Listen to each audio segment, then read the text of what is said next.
miks mõni inimene müüb internetis paremini kui teine? Päris tihti on seal kasutusel salajased nipid ja trikid, psühholoogilised päästikud, mis panevad inimesi siis tegutsema ühel lehel, aga teise lehe panevad seda lehte sulgema.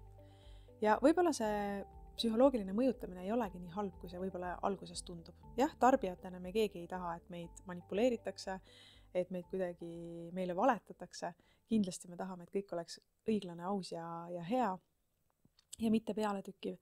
Aga tegelikult me ju teeme seda igapäevaselt oma lähedastega, kellest me hoolime. Näiteks kui sul on lapsed, siis sa ütled neile, et kui hambaid ei pese, siis tulevad hambaaugud, kasutad sellist hirmutamise meetodit. Või näiteks kui te ei taha talvel mütsi pähe panna, siis sa kasutad võib-olla meelitamise taktikat, ütled, me lähme kohe ostame sulle kaubanduskeskusest uue ilusa mütsi, saad ise valida. Mis iganes need taktikad on, aga me kasutame mõjutusvahendeid selleks, et kedagi aidata. Nüüd, kui sinu toode või teenus on hea ja see päriselt aitab ja see on päriselt parem kui mingid muud lahendused, mida inimesed turul võib-olla saaksid kasutada, siis miks mitte olla kursis ja teada ja kasutada neid mõjutamistehnikaid ka oma kodulehel. Vaatame neid siis lähemalt. Mõjutusvõtted, mis panevad siis inimesi tegutsema. Inimesed ostavad üldiselt kiiremini, kui on mingi tähtaeg, sest keegi ei taha millestki ilma jääda. Samuti mõjutab väga palju see, kui nad näevad, et teised ostavad, sest keegi ei taha olla see esimene jutumärkides loll, kes mingi tehingu teeb, eks ju. Inimestele väga meeldib, kui nad saavad midagi soodsamalt. Nad tunnevad, et nad on kohe võidupositsioonil. Vaata, kui sa käid kuskil laatadel, turuplatsidel, seal, kus on võib-olla see kauplemine nagu lubatud, siis juba mänguhimust me kaupleme ja oleme väga õnnelikud, kui saame kas või 2 eurot alla, kuigi see ei ole võib-olla üldse märkimisväärne summa, aga ometigi see annab meile niisuguse hea tunde.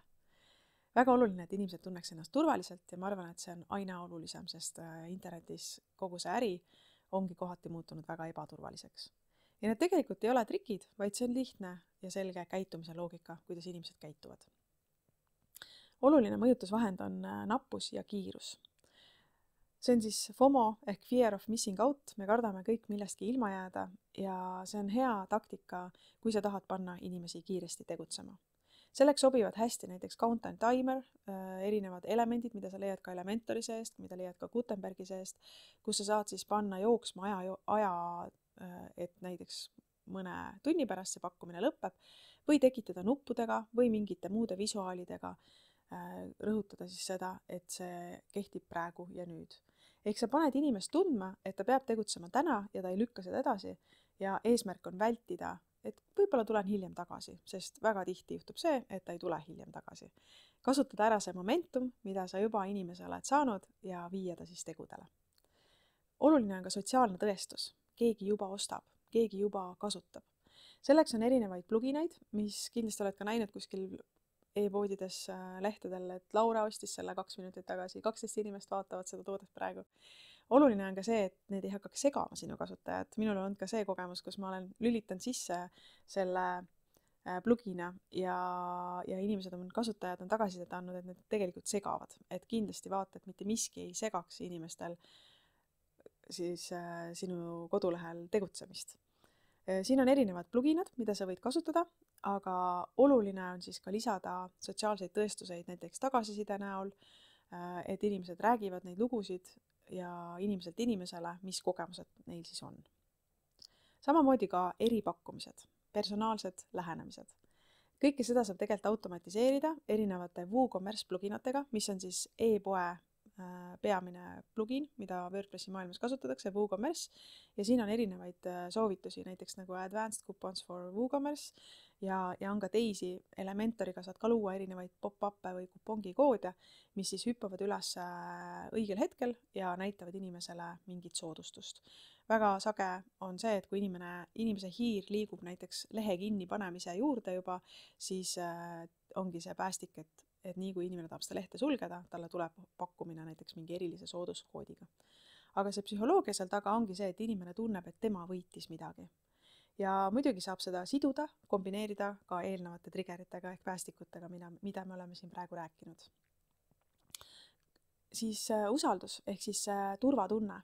Seda saad sa visuaalselt luua võib-olla mingite märgistega, Võib-olla kui sa oled näiteks osa sinu e-pood on ju, siis ka e-kaubanduse liit annab märgiseid, et kõik see, mis tekitab usaldust, võib-olla ka mõned tuntud brändid, ka see on põhjus, miks pannakse vahepeal tuntud brändide koostöösid oma lehele, sest et see on alateadlik, kui inimene näeb näiteks LHV või mingit muud brändi, mida ta tegelikult usaldab, näeb uuel veebilehel, siis ta alateadlikult hakkab ka usaldama seda veebilehte.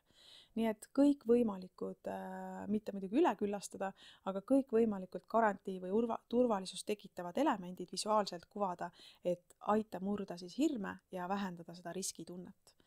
Väga hästi kõlab ka see, kui sa paned oma toodete lehele või teenuste lehele üles näiteks 14 päeva garantii, 30 päeva garantii, mis iganes garantiid sa oma inimestele lubad, ka see siis rõhutatult ja just eriti sinna call to action'i nupu juurde, ehk siis selle juurde, kus inimene peakski vajutama, et nüüd ma teen, et ta tunneb ka, et siin on turvaline olla.